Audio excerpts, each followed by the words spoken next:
نحمده ونستعينه ونستغفره ونعوذ بالله من شرور أنفسنا ومن سيئات أعمالنا.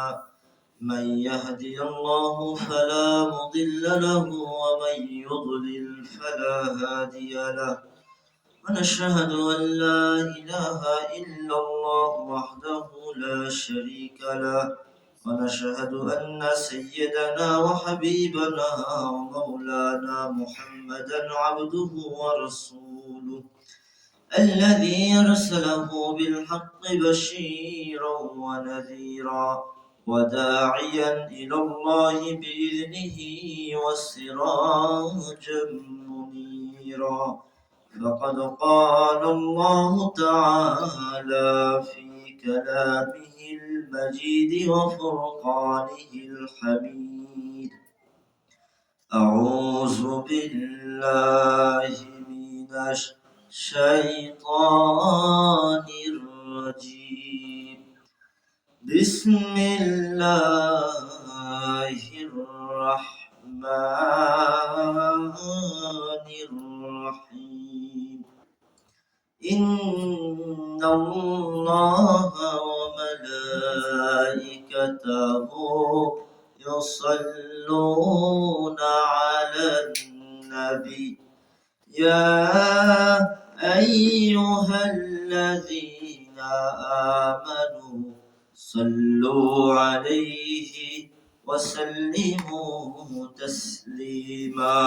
اللهم صل على سيدنا مولانا محمد وعلى آل سيدنا شفيعنا محمد. محبة الشتيش সকলে পড়ি اللهم صل على سيدنا مولانا محمد وعلى آل سيدنا شفيعنا محمد. আলহামদুলিল্লাহ, আমরা সর্বপ্রথম শুকরিয়া আদায় করছি যে মহান মালিক আল্লাহ সুবহানাহু ওয়া তাআলা আজকে সপ্তাহের সর্বশ্রেষ্ঠ দিন জুমাবাদ দিনে আল্লাহ রাব্বুল আলামিনের মেহমান হিসেবে তার ঘরে আসার বসার তৌফিক দান করলেন। শুকরিয়া আদায় করি, বলি আলহামদুলিল্লাহ। প্রিয় মুসল্লি ইকরাম, আমরা জানি যে আগামী শুক্রবারের আগেই হয়তো আশা করা যায় ইনশাআল্লাহ রমজানুল মুবারক শুরু হয়ে যাবে। রমজানুল মুবারক সম্পর্কে গুরুত্বপূর্ণ কিছু কথা আমরা শুনবো। সময় খুবই কম, মাত্র আধা ঘন্টার মতো সময় আমরা হাতে পাবো। এছাড়াও রমজান মাসের আগে জুমায় কাজ তো থাকেই, মসজিদের ইফতারি ঠিক করার বিভিন্ন প্রকার সময় অবশ্যই দিতে হবে তাদেরকে। তাই আমরা সংক্ষেপে কিছু কথা আমরা শুনবো রমজান সম্পর্কে ইনশাআল্লাহ। আল্লাহ রাব্বুল আলামিন রমজানুল মুবারকের রোজা ফরজ করছেন। ফরজ ইবাদত, রমজানের রোজা রাখা ফরজ। সুবহে সাদিক, প্রভাতের সুবহে সাদিক থেকে শুরু করে সূর্যাস্ত পর্যন্ত, মানে মাগরিব পর্যন্ত আল্লাহর ইবাদত ও সন্তুষ্টির উদ্দেশ্যে পানাহার, দাম্পত্য মিলন ইত্যাদি সকল সিয়াম অথবা রোজা ভঙ্গকারী কর্ম থেকে বিরত থাকার নাম হলো সিয়াম, বাংলায় বলি রোজা। আত্মার পরিশুদ্ধি, আধ্যাত্মিক উন্নতি, মানবিক মমতাবোধের বিকাশ, তাকওয়া ও সততা অর্জনের সকল যুগের সকল মানুষের জন্য অন্যতম প্রধান অবলম্বন হলো এই সিয়াম অথবা রোজা। যথাসম্ভব বেশি বেশি অতিরিক্ত নফল সিয়াম পালনে উৎসাহ দেওয়া হয়েছে বিভিন্ন হাদিসে। নফল এবং ফরজ রোজার বিষয়ে রাসূলুল্লাহ সাল্লাল্লাহু আলাইহি ওয়াসাল্লাম বলেছেন, আল্লাহ বলেন, এগুলোকে বলা হয় হাদিসে কুদসি, যেটা কোরআনে নাই, কিন্তু আল্লাহ তাআলার কথা রাসূল সাল্লাল্লাহু আলাইহি ওয়াসাল্লাম হুবহু এইভাবে বলে দিয়েছেন। হয়তো আপনারা জানেন, না জানেন। সেই হাদিসে কুদসিতে আল্লাহ কি বলেন? বুখারী মুসলিমের মধ্যে এই হাদিসটা আসছে। রাসূলুল্লাহ সাল্লাল্লাহু আলাইহি ওয়াসাল্লাম বলেন, আদম সন্তানের সকল কর্ম, সকল ইবাদত তার জন্য, কিন্তু একমাত্র ব্যতিক্রম, একমাত্র পার্থক্য হলো সিয়াম অথবা রোজা, যা শুধু আমার জন্য এবং আমি তার প্রতিদান দিয়ে দেব। সুবহানাল্লাহ। অন্য কোন ইবাদতে এটা বলে নাই যে সিয়াম আমার জন্য অথবা নামাজ আমার জন্য, এরপরে হজ আমার জন্য এইভাবে বলা হয় নাই, কিন্তু রোজার ব্যাপারে আল্লাহ তাআলা বলেছেন সিয়াম হলো ওই বান্দার ঢাল তোমাদের মধ্যে যদি কেউ দিনে সিয়াম পালন করবে, যারা দিনে সিয়াম পালন করে সেই দিনে সে অশ্লীল খারাপ বাজে কোনো কথা বলবে না, চিল্লাচাল্লি হইচই ঝগড়াঝাটি তারা করবে না। যদি কেউ তাকে গালি দেয় অথবা অশ্লীল কথা বলে, খারাপ কথা বলে, মারামারি করতে চায়, তখন সে যেন বলে আমি রোজাদার, আমি রোজাদার। সুবহানাল্লাহ। আল্লাহ শিখাইতেছে যে বান্দা যখন তোমার কাছে কেউ তোমার গালি দিল অথবা গায়ের উপর গা পায়ের উপর পা উঠে ঝগড়া করতে আসবে, তখন তুমি বলো আমি রোজাদার, আমি এগুলোর ভিতরে নাই। সুবহানাল্লাহ বিহামদি। আল্লাহ রাসূল সাল্লাল্লাহু আলাইহি ওয়াসাল্লাম বলেন, মুহাম্মদুর রাসূলুল্লাহ সাল্লাল্লাহু আলাইহি ওয়াসাল্লাম এখানে শপথ করে বলেন, যার হাতে আমার মুহাম্মদুর রাসূলুল্লাহ সাল্লাল্লাহু আলাইহি ওয়াসাল্লামের জান, সেই শপথ করে আল্লাহ রাসূল বলেন সিয়ামরত ব্যক্তির মুখের দুর্গন্ধ, মুখের যে দুর্গন্ধ হয় এই গন্ধ আল্লাহর নিকট মিশকের সুগন্ধির চাইতে অনেক বেশি প্রিয়। সুবহানাল্লাহ। এই গন্ধ মানে এক সপ্তাহ দাঁত মাজে না, এরপরে মাসখানেক দাঁত মাজে না, এই গন্ধ না। এরপর বিড়ি খাইয়া মুখের অবস্থা নাউজুবিল্লাহ করে, এই না। রোজা রাখলে আপনারা খেয়াল করবেন যখন আসর বা জোহর হয়ে যায়, সারাদিন না খেয়ে থাকলে ভিতর থেকে একটা গন্ধ বের হয়।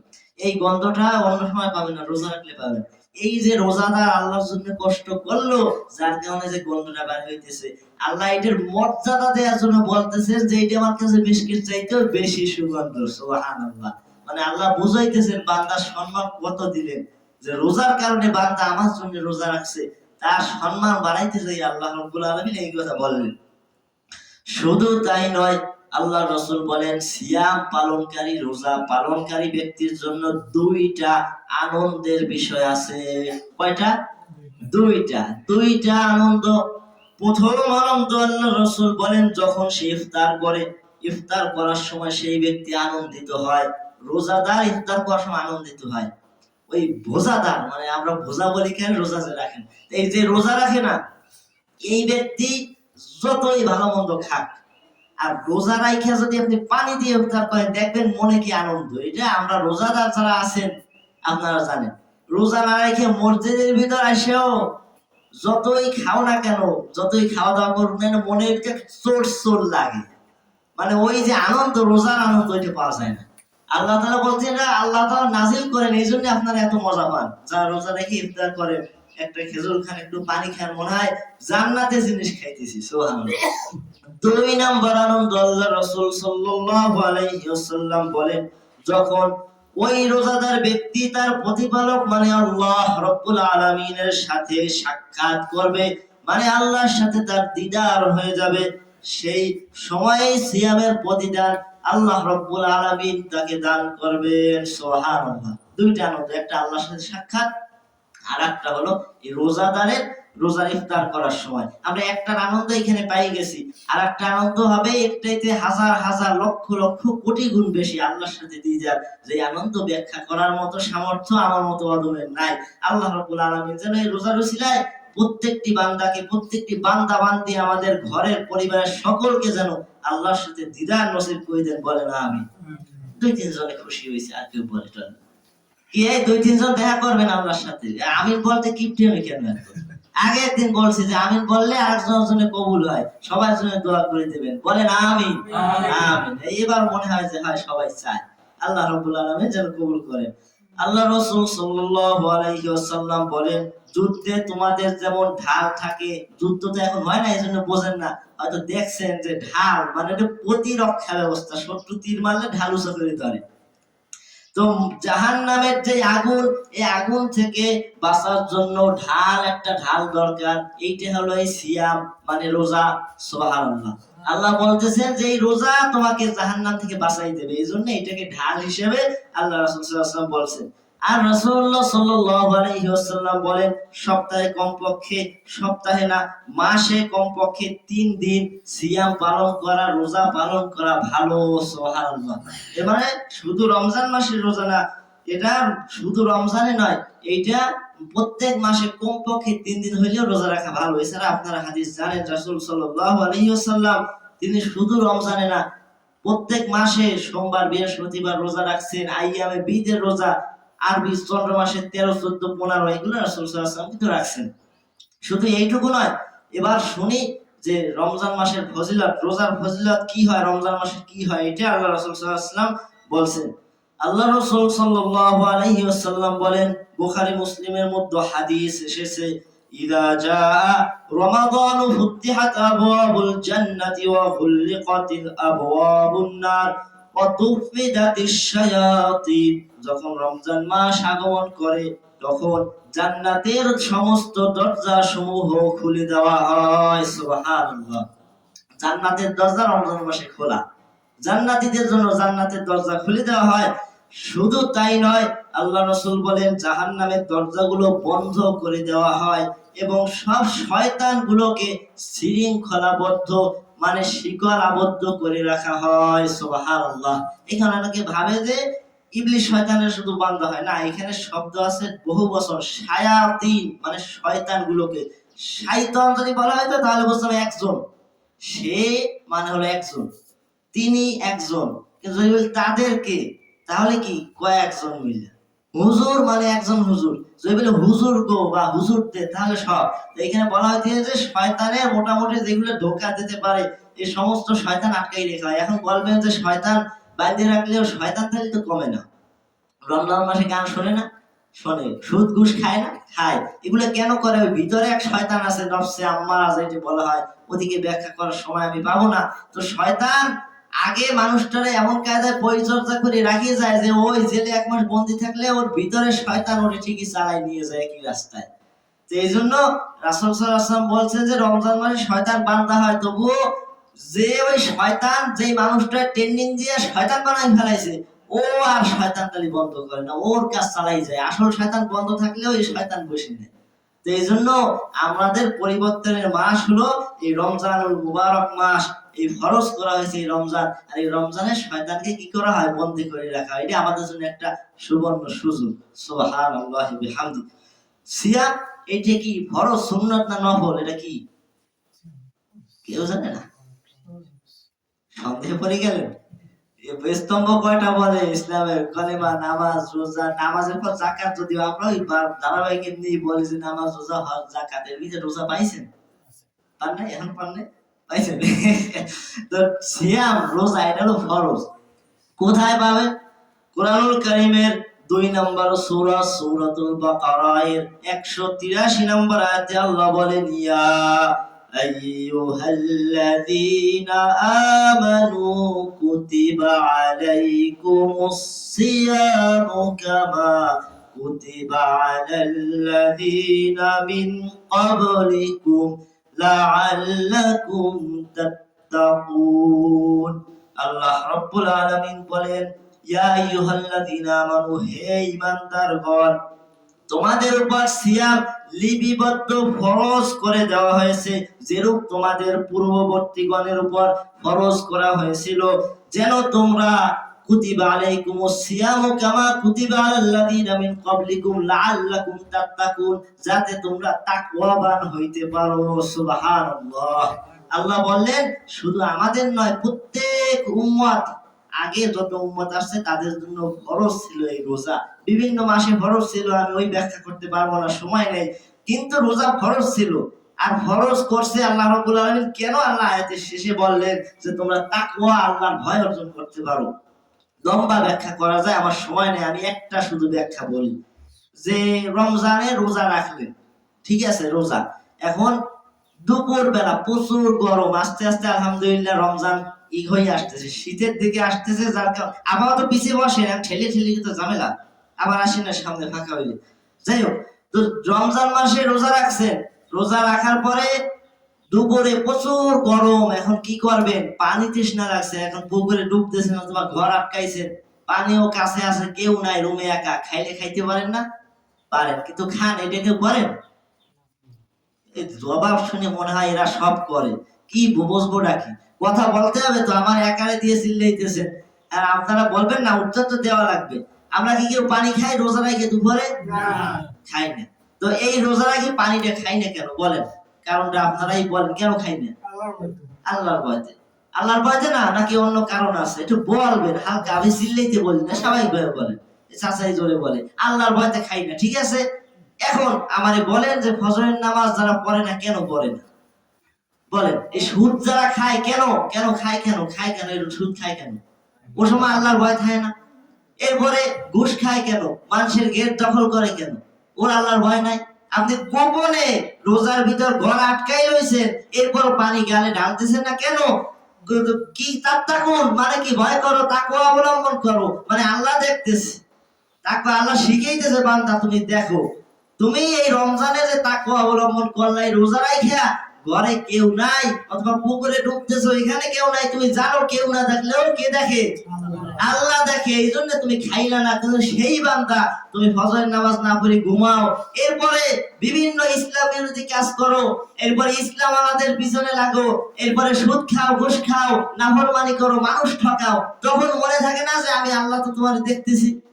এই যে হলো তাকওয়ার একটা শিক্ষা বললাম, অসংখ্য শিক্ষা আছে, হয়তো রমজানে আরো 2-4টা বলার চেষ্টা করবো ইনশাআল্লাহ। তো এই বড় শিক্ষা, আল্লাহ বলছেন যে কি হও, তাকওয়াবান হও, তাকওয়া অর্জন করো।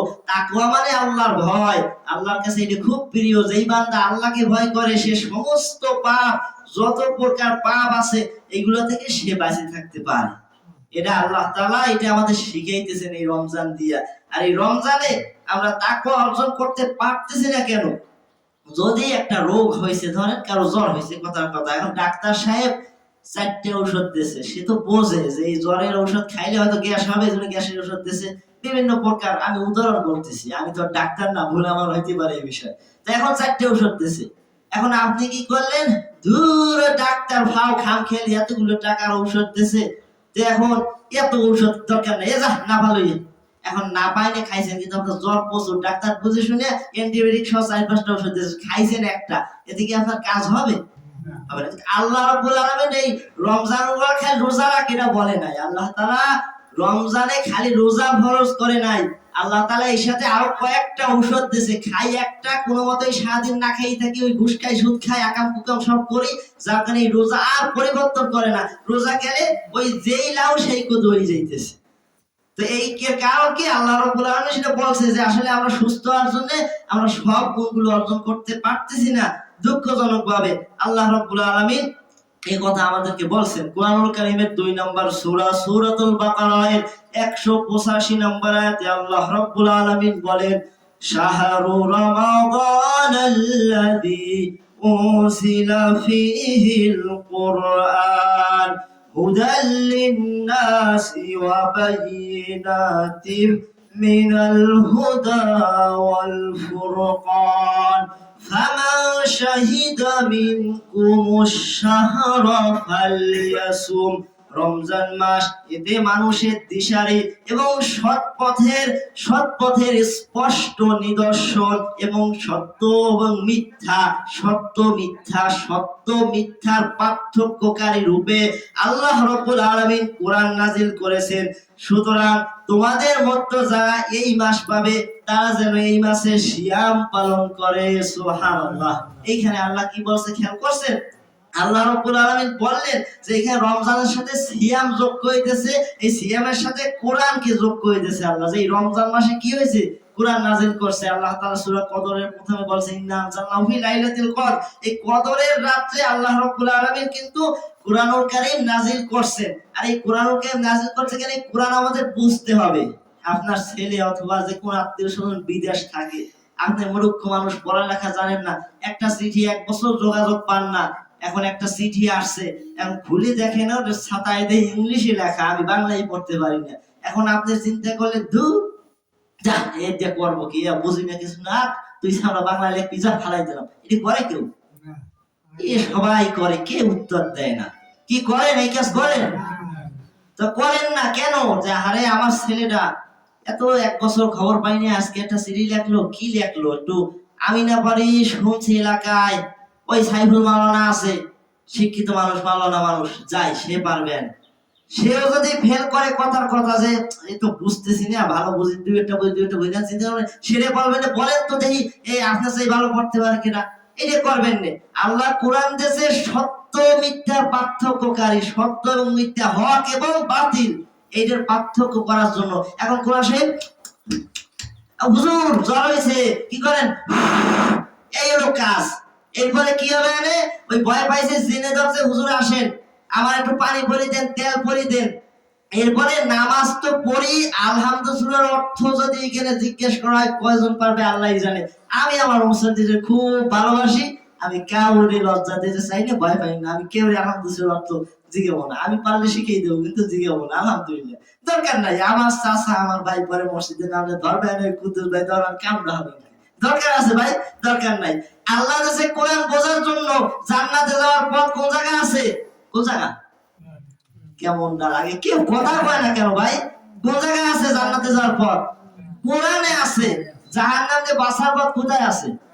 কোরআনে আছে। তো সেই কোরআন যদি না পড়ি, না জানি, নিজে না পারলে একজনকে শুনি, এইটা যদি না করিতে জানবেন কেমনে? কথার কথা তেলিগিতি বাজার আপনি চিনেন না, এইটা ধর একটা ম্যাপ, এই ম্যাপটা দিয়ে তেলিগিতি মানে দেওয়া আছে যে এখান থেকে এই ব্রিজ পারে ওদিক ধরে যাইতে পারেন, ম্যাপ আপনি বোঝেন না, আপনি তো জিজ্ঞেস করতে হবে এই ম্যাপটা বুঝলাম কি কি যাবো, এটা বোঝেন। কিন্তু কোরআনে জান্নাতের কথা, জাহান্নামের কথা, কোন কাজ করলে জান্নাতে সব আছে না? আছে। কিন্তু আমরা কি করি, রমজান আসে, রমজান যায়, এখানে অসংখ্য মানুষ আছে, আমি নিজেও 20টার উপরে রমজান পাইছি ছোটবেলা থেকে, আপনারাও পাইছেন 30, 40, 50, 60। রমজান আসে যায় চলে যাইতেছে, কিন্তু আমরা কোরআনের একটা অক্ষরও, আমি বলতে পারি মোটামুটি যে বেশিরভাগ মানুষ গত রমজানে হয়তো গড়ে একটা আয়াত অর্থ সহ পড়িনি। এই বাস্তবতা না? এই কিন্তু বাস্তবতা। এই কারণে আমাদের দ্বারা হইতেছে, অথচ হাদিস শুনে রাসূল সাল্লাল্লাহু আলাইহি ওয়াসাল্লাম বলেন কোরআন কারীমের একটা আয়াত ধর আলহামদুলিল্লাহ রাব্বিল আলামিন, এটি শিক্ষা করা 100 রাকাত নফল নামাজের চাইতে বেশি উত্তম সওয়াব। সুবহানাল্লাহ। একটা আয়াত কোথায়, 100 রাকাত নামাজ কোথায়, তার চাইতেও বেশি। আর কোরআন কারীমের প্রথম নাজিল হয়েছিল কি বাবা কেউ বলতে পারবেন? কি নাজিল হয়েছিল প্রথম শব্দটা আরবি বাংলা যেটা বলেন না, বিসমিল্লাহ। কি? ইকরা মানে ইকরা মানে পড়ো। আল্লাহ বলে না এবারে তুই নামাজ পড়, প্রথমে রোজা রাখ, বলে না। আল্লাহ বলছে পড়ো, মানে না পড়লে জানবা না কেমনে? তুমি ইকরা বিসমি রাব্বিকাল, রবের নামে পড়ো। দুনিয়ার সব বই খাতা মাথা ছাতা পড়ে উল্টেই ফেলাই দিছি, কোরআনটা একবার অর্থ সহ বললাম না। আল্লাহ বলেন ইকরা বিসমি রাব্বিকাল লাযী খলাক, যিনি তোমাকে সৃষ্টি করেছেন ওই রবের নামে পড়ো। সেই রবের নামে কি পড়ি ভাই? পড়ি না। আমরা সেই রবের নামে পড়ি না বিদায় আমাদের আজকের অধঃপতন। আমরা নামাজও পড়ি না। আল্লাহ রাসূল সাল্লাল্লাহু আলাইহি ওয়াসাল্লাম যখন একটা আয়াত তেলাওয়াত করতেন, এই যে শুনে জাহান্নামের আয়াতে কাঁদতে কাঁদতে সাহাবীরা আর ঘরে ফিরে যাইতো না, হাদিস শরীফে আসছে। তারা কান্না করতে করতে বিভোর হয়ে যেত যে আমার কি হবে, জাহান্নামের আয়াত জান্নাতের, আমার তো ফিলিংসই নাই। তারাবি তো মাশাআল্লাহ প্রায় জায়গায় আপনারা জানেন, আমরা গত বছর থেকে ওই 20 রাকাত নামাজ পড়ি, আলহামদুলিল্লাহ সুন্দর করে পড়ি, কোনো তাড়াহুড়ো নাই। এমন স্পিড, খালি এই যে মাঝখানে কি কিছু জানি না। এরপরে তারাবি সূরা তো ফিল কইলে মাকুল শেষ। এই দেখা যায় 30 মিনিটে 20 রাকাত শেষ। ওই বুলেট ট্রেন আবিষ্কার হয়েছে, ওর চাইতেও জোরে তারাবি। আমার কাছে অনেকে নালিশ করে, বাবা আমার মাজা ব্যথা, আমি আর মসজিদে যাবই না। বাবা কেন? ওই এত তাড়াতাড়ি পরে আমি রুকুতে যাইতে যাইতে সেজদা দিয়ে উঠে যায় ভাব, আমি কোন সময় কি করব। আমি নিজেও দেখছি, এমন কি আসলে দুর্ভাগ্য, সমাজের একটা নিয়ম হয়ে গেছে। আমি নিজেও খতম তারাবি পড়াইছি, এত তাড়াতাড়ি পড়াইছি, আমি এখন নিজে মাফ চাই। মানুষ নিয়ে পড়াইছি, হয়তো বুঝিনি, আল্লাহ মাফ করবে। এত তাড়াতাড়ি সূরা তারাবি ওই হুজুরদের কারণে সবাই পড়ে, আমি কি করব বুঝি নেই। এখন তো বুঝি যে আল্লাহ রাব্বুল আলামিন বলেছেন আউযিদ আলাইহি ওয়া রাত্তিলিল কুরআন তারতিলা, সূরা মুজাম্মিল 4 নম্বর আয়াত, যে কুরআন পড়ো তারতিলের সাথে। একমাত্র জায়েজ আছে গুণ পড়া মুখস্থ করার ক্ষেত্রে, কিন্তু কোরআনটারে আমরা তামাশা বানাই দিয়েছি। আপনি মক্কা মদিনায় দেখেন কি সুন্দর তারাবির নামাজ পড়ে। তারাবি শব্দের মানে থেমে থেমে পড়া। তারা নামাজ পড়ছে 2 রাকাত পরে লম্বা সূরা দিয়ে সুন্দর তেলাওয়াত। তারাবির নামাজ ফরজ নামাজে কোনো পার্থক্য নাই। আপনারা দেখেন যারা কোরআন বোঝে এই দেশে, ওই তারাবির নামাজ আর এমনি ফরজ নামাজে কোনো পার্থক্য নাই। এই পার্থক্য আমাদের দেশে কেন আমরা অর্থ বুঝি না। কথার কথা এই সুন্দর করে বলছি না, কথা আমার প্রত্যেকটা কথা কি বোঝেন? আপনারা বোঝেন না? আমি যদি কথার কথা এইটা 4K বানাই এরকম যদি বলি, আপনারা কি করবেন? শুনবেন? কেউ কি করবে? হুজুর আস্তে কর না, আমাদের মাথায় সমস্যা, ওরকম করে বোঝা যায়। এখন আমাদের যে এই যে বলি আলহামদুলিল্লাহ এর অর্থ ঠিক ওইরকম দাঁড়ায়। আর মোবাইলে আছে এখন এই যুবকরা ভালো বুঝবে যে 4K 5K পাওয়া যায় না ভাই, তখন কি হয় স্পিড ডবল হয়ে যায়। তো এই কোরআনের আয়াত তখন আলহামদুলিল্লাহ পড়ি না, এর অর্থটাও ঠিক এরকম হয়ে যায়। যদি ভাই তাদের বসে যাবে তাদের বসে নামাজ পড়বে এরকম হয়ে যায় অর্থ, আল্লাহর কসম এইটাই হয়ে যাইতেছে। তামাশাটা আমরা কোন জায়গা করি, একটু নিজের দিলের এই অন্তরে আপনি একটু জিজ্ঞেস করেন যে এই যে পড়তে কি লাভ হইতেছে। আল্লাহ রাসূল সাল্লাল্লাহু আলাইহি ওয়াসাল্লাম বলেন যে কিছু মানুষ আছে কোরআন তেলাওয়াত করে ওইটা ফেরেশতারা ওই একটা গোলের মতো করিয়া ইয়াহইয়া উলুমুদ্দিনে আমি পড়ছি, ইমাম আবুল হামিদ গাজ্জালী রাহমাতুল্লাহ লেখছেন যে একটা পুটলার মতো করিয়া নামাজ কিছু নামাজের নামাজ কিছু কোরআন তেলাওয়াতের মুখের উপর উল্টে মিলে পাক্কা মারা হয় যে যা তোরে আমার লাগবে না। তো আমাদের অসংখ্য মানুষের এই রমজানের নামাজ বুঝাই হয়ে গেছে, মুখের উপর উল্টে মিলে পাক্কা মারে যে ফাজলামের জায়গা পাস না। একজন মন্ত্রী মিনিস্টার এমপি এগুলো তো দুনিয়া আল্লাহর ক্ষেত্রে ছাতা মাথা, আমাদেরকে আমরা সম্মান দেবো, তারা আমাদের অভিভাবক। এখন এমপির সামনে আমার আপনার যারা কই দিলে কি করবেন নে, সুন্দর করে এরকম তাকাবেন নে, স্যার আসসালামু আলাইকুম, ভালো আছেন স্যার। আর এই যে দাঁড়াইছি কার সামনে, এই যে দাঁড়াইছি আমরা নামাজ পড়বো কার সামনে, আল্লাহর সামনে, যিনি সমস্ত পৃথিবীর মালিক। সমস্ত এমন কিছু নাই যা তিনি সৃষ্টি করেন, জান্নাত জাহান্নাম কুল কায়নাতের মালিক, সমস্ত বাদশাহ যিনি কখনো ধ্বংস হবেন না। কুল্লু মান আলাইহা ফান ওয়া ইয়াবকা ওয়াজহু রাব্বিকা যুল জালালি ওয়াল ইকরাম, যে সমস্ত কিছু ফান হয়ে যাবে, ধ্বংস হয়ে যাবে না, ধ্বংস হবে না একমাত্র তোমার রব আল্লাহ। জয় কোন সুবহানাল্লাহ। সেই রবের সামনে আমরা দাঁড়াইয়া একদম যত জোরে গামছা মারে হুজুর পড়তে পারে সেই হলো সেরা। শহরে এরকমও চলে অনেক জায়গায় যে যত স্পিডে পড়তে পারবে সে তারাবিতে বেশি টাকা দিয়ে নেওয়া হবে। এটা আমাদের দুর্ভাগ্য ভাই, এটা আমাদের দুর্ভাগ্য। আপনি 2 রাকাত নামাজ পড়েন আল্লাহর সামনে, সুন্দর ভাবে পড়েন, তাকতিলের সাথে পড়েন, এই যে ফাজলামি করার চাইতে 2 রাকাত আপনার নাজাতের উসিলা হয়ে যেতে পারে। আপনি রাসূলের কাছ থেকে শিক্ষা নেন, তাহলে আপনি এগুলো পাবেন। এইসব তার বাহানা আমাদের আসলে বাদ দিতে হবে যে আল্লাহর সামনে দাঁড়াইছি, এই চিন্তা করলেই তো।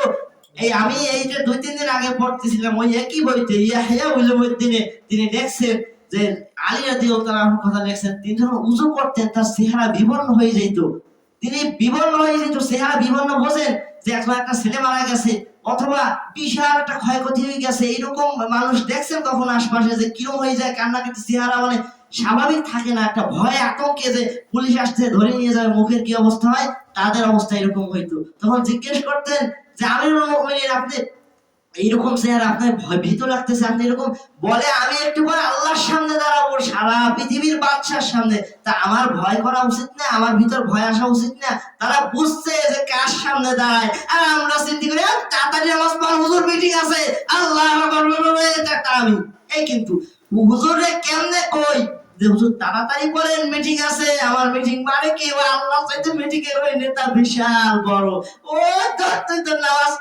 এরকম করে আমার নিজের সামনে বাজে, বলে হুজুর মিটিং আছে, নামাজটা একটু তাড়াতাড়ি স্টার্ট দেবে। এ কোন ধরনের তারপর মানে কি মিটিং এর আলোচনা হবে, ওটা নামাজের চাইতে বেশি হয়ে গেছে। এই কারণে আল্লাহর সামনে দাঁড়াই, কার সামনে দাঁড়ান এটা তো বোঝেন না। আমি এখন ব্যাখ্যা করার সময় পাবো না যে কার সামনে আপনি দাঁড়ান। এই জন্য বাবারা এই একটা কথা বোঝেন যে প্রতিদিন কমপক্ষে আমার অনেক আয়াত আছে। এই দেখেন আল্লাহ রাব্বুল আলামিন কি বলছেন, আল্লাহ রাব্বুল আলামিন বলছেন ইকরা কুল কুরআন ফাইন্নাহু ইয়াউমাল কিয়ামাতি শাফিআন লিআসহাবি, তোমরা কুরআন পাঠ করবে কেন? কারণ কুরআন কিয়ামতের দিন তার সঙ্গীদেরকে পাঠকারীদের জন্য শাফায়াত করবে, মানে জান্নাতে নিয়ে যাবে। বলেন সুবহানাল্লাহ। শাফায়াতকারী জান্নাতে নিয়ে যাবে কারে? সেটাও আল্লাহ রাব্বুল আলামিন বলছেন কিতাবুন আনজালনাহু ইলাইকা মুবারাকুল লিয়াদাব্বারু আয়াতিহি ওয়া লিয়াতাযাক্কারা উলুল আলবাব। এক বরকতময় কল্যাণময় গ্রন্থ কিতাব আমি আপনার উপর নাযিল করেছি যেন তারা এর আয়াত সমূহ অনুধাবন করে। আবার বলছি, আয়াত সমূহ নিয়ে চিন্তা ভাবনা অনুধাবন করে এবং বোধ শক্তি সম্পন্ন, মানে জ্ঞান আলা মানুষ, জ্ঞান যার আছে, যে চিন্তা করে সেই ব্যক্তি অবশ্যই এই কোরআন থেকে উপদেশ গ্রহণ করে। সুবহানাল্লাহ। মানে জ্ঞান সম্পন্ন, মানে পড়বে, চিন্তা করবে যে আল্লাহ কি বলছে। কিন্তু বাবা সারা জীবন 60 বছর বয়স, এতদিনে 60টা আয়াতের আলহামদুলিল্লাহ আল্লাহ এতে কি বলছেন এটুকু জানি না, ঠিক না? আল্লাহ কি বলছেন এটুকু জানি না। তো এই যে রমজান আসে আর যায়, এতে আমার আর আপনার কি হবে? যে আমি রমজানে একটা আয়াত হুজুরের কাছে, আমি আপনাদের কাছে আসি 2 বছর পুরা, মোটামুটি এই সামনের কোরবানিতে 3 বছর পুরোপুরি। এর ভিতরে আমি খুব কম পাইছি, মনে হয় 1-2 জন পাইছি, তারা আসে আমার কাছে কিছু দোয়া কালাম শিখছে, বাকি একজনও পাইনি যে এসে বলছে হুজুর রমজান মাস একটা আয়াত একটু অর্থ সহজে শিখিয়ে দিতে। আলহামদুলিল্লাহ রাব্বিল আলামিন। অর্থ কি? একই সময় লাগে চাচা, সময় লাগে। আর রহমান রহিম মানে কি? আমি এরকম লোক পাইছি, আর কি বলবো, আসলে আমার কষ্ট লাগে।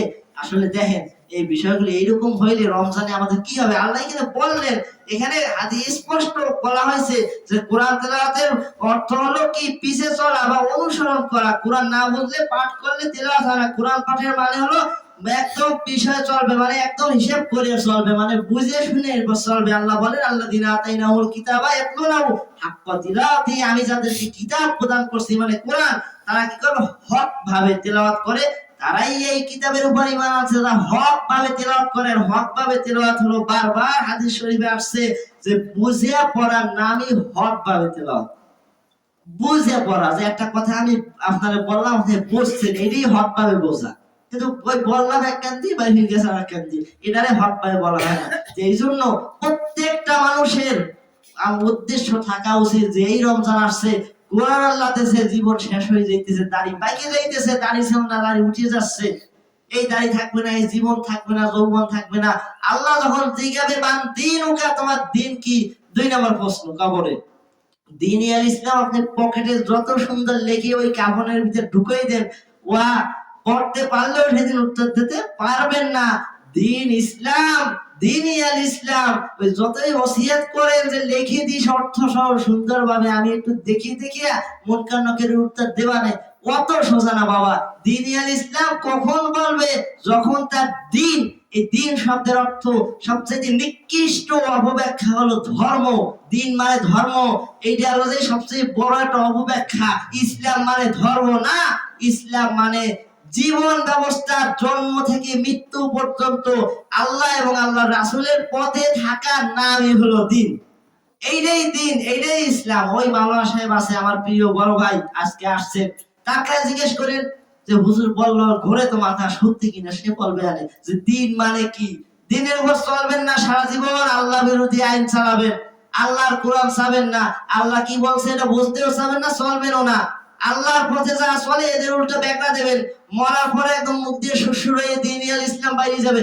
অত সোজা না বাবা, অত সোজা না। কোরআন অনুযায়ী মানের চেষ্টা করেন, এরপর আল্লাহ চাই তো বাইর হবে, আমারও বাইর হবে না, আপনারও বাইর হবে না। এই জন্য কোরআন বোঝার চেষ্টা করতে হবে, ওই অনুযায়ী জীবন সাজাইতে হবে। ইবাদত করেন, আল্লাহ রাসূল বলেন আখলিস দীনিকা ইয়াকফিকাল আমাল কলিল, তোমার ঈমানকে খাঁটি করো, খাঁটি অল্প আমল নাজাতের জন্য যথেষ্ট হইবে। এর মানে হলো আমি দেখাইলাম এক পটে 100 গ্রাম মধু, আর এক পটে 1 কেজি মধু, ওর ভিতরে 500 গ্রাম চিনি আর 200 গ্রাম অন্য কিছু মিশিয়ে দিছি, আর এই 100 গ্রাম পিওর আছে। বুদ্ধিমান মানুষ আপনারা কি নেবেন, ওই 100 গ্রাম না 1 কেজি? যারা জবাব দেবেন আমি বুঝি নেবে 1 কেজি নেবে, 100 গ্রাম 3 জন নেবে, আর সবাই ভেজালের দলে আছে। বাংলাদেশ চলেই ভেজাল বলে, করবে কি? 100 গ্রাম নেবে যে বুদ্ধিমান আকলওয়ালা, যে ওইটা খাবো, ওই ভিতর যে দেশের ভিতর কেমিক্যাল দেয়া আছে, খাইয়ে মরবো নাকি, একটু খাবো, ভালো খাবো। যদি বলি এই বিশাল দেখেন একটা ডেক, এর ভিতরে গরুর গোশত, ওই পাশে ওই ধরেন যে মূল বারান্দা, এই গরুর গোশতের ভিতরে আমার আদরের সন্তানের একবার একটু মুতে দিয়েছে ওর ভিতরে, আপনি এখন গরুর গোশত খাবেন নাকি মূলা তরকারি খাবেন? আমাদের বলবেন পেটে ওই বিছানতে বারবার বাইরে নিয়ে আমি ওই মূলাই খাবো, ওই মুতালা তরকারি খাবো না। কিন্তু আমরা ওই মুতালা তরকারি খাইতেছি, খাইতেছি না, খাইতেছি। ঈমান খাঁটি করেন, এরপর আল্লাহর উপর তাওয়াক্কুল করেন, অল্প আমল করেন। আল্লাহ রাসূলের সাহাবীরা বেশি আমল করার সুযোগ জীবনে পায় নাই। একজন সাহাবীর কথা জানেন, বেদুইন আসছে, আল্লাহ রাসূল বলছেন বেশি কিছু বলবেন না, আমি মূর্খ, আমার কেমন জ্ঞান, আপনি অল্প কিছু বলেন যেন মানতে পারি। তো রাসূল সাহেব 2-3টে বলছেন, নামাজ পড়ো, যাকাত দিও, সম্পদ হইলে এইগুলো করে এগুলো করো না, সামান্য কইছে ঠিক আছে ইয়া রাসূলুল্লাহ, ধুলা গায় মানে কাজ কাম করেছে বেদুইন মূর্খ, বলছে যে আপনি যা বলছেন এক চুলো বাড়াবো না, যা বলছেন এক চুলো কমাবো না, মানে যা বলছেন ওইটাই মানবো। রাসূল সাল্লাল্লাহু আলাইহি ওয়াসাল্লাম ওই লোকটা হাঁটিয়ে যাচ্ছে আবার গায়ে ধুলা, একদম মানে মূর্খ লোক, একদম দমে মূর্খ। তখন বলছে তোমরা জান্নাতি ব্যক্তি দেখতে চাও, ওই দেখো ওই ব্যক্তি হলো জান্নাতি ব্যক্তি। সুবহানাল্লাহ। তার আমল কি ছিল? তার আমাদের চাইতে তার আমল বেশি ছিল না, কিন্তু ওই যে খাঁটি কোন ইমানে ভেজাল ছিল না। ইমানটা খাঁটি করেন, আল্লাহর পথে আসেন। সামনে রমজান মাস, এই সামনে শুক্রবার আগেই রমজান, আপনারা জানিয়ে যাবেন সময় মতো, যেহেতু চাঁদের উপর আমরা শিওর বলতে পারছি না, জানিয়ে যাবেন ইনশাআল্লাহ। এই রমজানে নিয়ত করেন প্রত্যেক দিন একটা হইলেও কোরআনে আয়াত আয়াত অর্থ সহ পড়বো। পারবেন? এখনো ইনশাআল্লাহ কয় না, কি পারবে? ইনশাআল্লাহ। নিয়ত তো করেন ভাই, আপনি মারা যাইতে পারেন, সামনের জুমায় আমার এই জায়গা অন্য একজন কথা বলতে পারে, আমি এই বিশ্বাস নিয়ে এখানে উঠে দাঁড়াইছি। রাসূল সাল্লাল্লাহু আলাইহি ওয়াসাল্লাম বলেন সকাল বাঁচলে বিকেল বাসার আশা করো না, বিকেল যদি পাও পরের দিনের সকালের আশা করো না। মুহাম্মদ সাল্লাল্লাহু আলাইহি ওয়াসাল্লাম বলেন। তো এইজন্য আমি এখানে এই নিয়ত করে দাঁড়াই নেই যে আমি হুজুর আজীবন কাল এখান থেকে ওই মসজিদে যাবো, ওখানে আরো 100 বছর নামাজ পড়াবো। না না, আমার ওই স্বপ্ন নাই। আমি আগামী জুমার আগে একদম ক্লিয়ার হয়ে যেতে পারি, এমনকি যদি চাই আমার বাড়িতে জিলাপিও পাঠাই দিতে পারে আমার জন্য। তো এই জন্য আমি এটাই বলবো আপনাদের যে সময় আছে, নিয়ত করেন, খাঁটি করে বরকত পাবেন ইনশাআল্লাহ। রমজানের ইবাদত সুন্দর করেন, আমরা তারাবি সুন্দর করে পড়বো, ভালো করে পড়বো। এর ভিতরে হয়তো কম পারতে পারেন, আপনি 2 রাকাত পড়লেন, সুন্দর করে চলে গেলেন, বাধা দেব না, আসেন মসজিদে আসেন, 2 রাকাত হলেও পড়েন। আর এই প্রত্যেক রমজানে একটা করে আয়াত পড়েন কমপক্ষে অর্থ সহ। আশা করা যায় আল্লাহ আপনাদের মাফ করবে। অনেক কথা বলার ছিল, এই এক বিষয়ে 2 বিষয় লম্বা হয়ে গেল অনেক।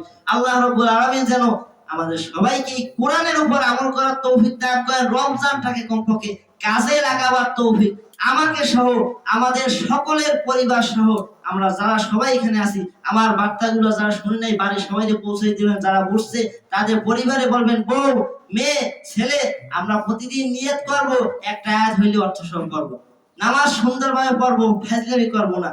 এইভাবে করেন ইনশাআল্লাহ। অল্প করেন, ওই বলছি না যে একটা আয়াত একটা বাবা একটা বললেও এই রমজান 30 দিনের পর 60 যায়। আমি একদিনে এক এক আয়াত করি, আমি নিয়ত করে রাখলাম। তা আমি কি করলাম, এই রমজানের কথার কথা আলহামদুলিল্লাহ, কুল হুয়াল্লাহ সূরা আর সূরা ছোট সূরা কি আছে কাউসার, এই 3টা অর্থ আমি মুখস্থ করে নেব। নামাজে দাঁড়াই যখন এইটা পড়বেন না, চিন্তা করবেন চোখ দিয়ে পানি এমনিই আসবে, আর ঈমান বাড়ে যাবে। ওই যা তুলিয়াত আলাইহিম আয়াতু যাদাতহুম ঈমানা। ঈমানদার মুমিন যখন কোরআনের আয়াত শুনে তার ঈমান বৃদ্ধি পায়। সুবহানাল্লাহ। এইজন্য আমরা পারবো না ইনশাআল্লাহ। আল্লাহ রাব্বুল আলামিন যেন আমাকে আপনাদের সবাইকে এই ছোট্ট সামান্য কিছু কথা বললাম, আমরা যেন আমল করার তৌফিক দান করেন। সবাই বলি আমিন। আমিন। ওয়া আখিরু দাওয়ানা আলহামদুলিল্লাহি রাব্বিল আলামিন। আজকে একটু সময় দেন, আমাদের তো একটু কাজ আছে, বুঝতেই পারতেছেন রমজান সামনে, একটা উৎসবের মাস। সবার মনে আমেজ জানেন যে রমজানে ইবাদত করতে হবে, ইবাদত বন্দি করে আল্লাহকে সন্তুষ্ট করার চেষ্টা আমরা সবাই করবো ইনশাআল্লাহ। আল্লাহ যেন তৌফিক দান করেন। ভাই আপনার কাজ করেন। আমার সাইফুল ভাই আসছে আলহামদুলিল্লাহ, অনেকদিন পর বাসায় দেখা। ভাই একটু সালাম বিনিময় করলে করেন, সমস্যা নেই ইনশাআল্লাহ।